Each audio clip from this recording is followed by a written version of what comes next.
dikenal bukan hanya sebagai gunung yang indah dan berkabut, tetapi juga sebagai tempat yang penuh cerita mistis, sejarah, dan legenda pengelana spiritual. Dua cerita paling terkenal adalah legenda Eyang Jugo dan Eyang Raden, Mas Iman Sujono, dan kisah petilasan kerajaan Majapahit. Pertama, legenda Eyang Jugo dan Eyang Sujo. Dahulu kala, pada masa pemerintah Belanda, hiduplah seorang bangsawan bernama Raden Mas Iman Sujono, dikenal sebagai Eyang Sujo, dan seorang pengelana spiritual bernama Mbah Kawi Zakaria, lebih dikenal sebagai Eyang Jugo. Keduanya dikenal sebagai tokoh penyebar kebaikan, menolong rakyat kecil, mengajarkan ketenangan batin, membantu masyarakat yang sedang kesusahan. Mereka kemudian mengasingkan diri ke lereng Gunung Kawi untuk memperdalam laku spiritual. Setelah wafat, keduanya menjadi simbol wisata ziarah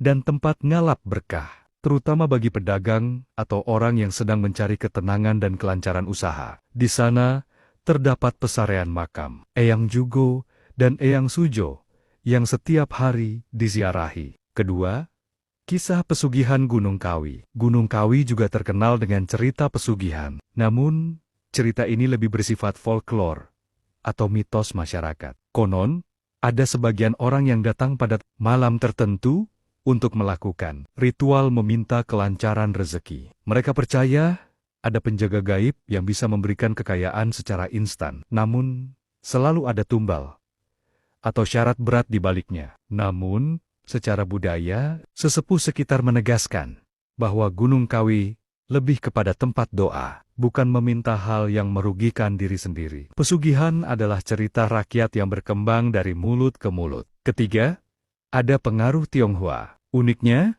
di sekitar area pesarean terdapat juga kuil dan altar Tionghoa. Banyak orang Tionghoa datang untuk berdoa kepada Dewa Kuan Kong, simbol kejujuran dan keberanian. Patung Dewa Rejeki Chai Shen. Perpaduan ini menjadikan Gunung Kawi sebagai tempat yang kaya budaya Jawa. Pohon dewandaru yang buahnya dipercaya membawa keberuntungan. Konon, kalau jatuh tepat di tangan, berarti rezekinya lancar. Suara gamelan halus pada malam tertentu. Cahaya atau sosok bayangan yang sering terlihat oleh pendaki atau peziarah. Ruas jalan menuju Gunung Kawi dikenal angker, terutama saat berkabut tebal. Selain cerita mistis, Gunung Kawi adalah tempat bertapa, bersemedi, mencari ketenangan, menyendiri dari hiruk-pikuk kota. Banyak orang mengatakan suasana hening dan dingin